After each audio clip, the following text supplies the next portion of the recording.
Hello, everyone!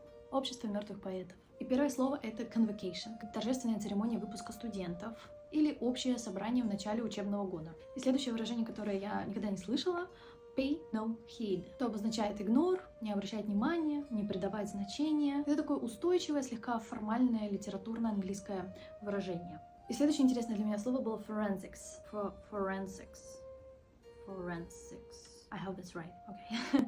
Это криминалистика. Это то, что вот направление в университете либо не обращала внимания, либо я никогда не встречала, как будет криминалистика. И следующее устойчивое выражение, которое я выделила для себя, это было booby prize, что означает утешительный приз. И цель этого приза как бы, ой, ну ты старался, но ты все равно лузер, вот тебе booby prize. Here it is. Take it, please. И вот что интересно, слово «буби» в старом английском языке означало «болван», происходит от испанского «бобо» — «дурак».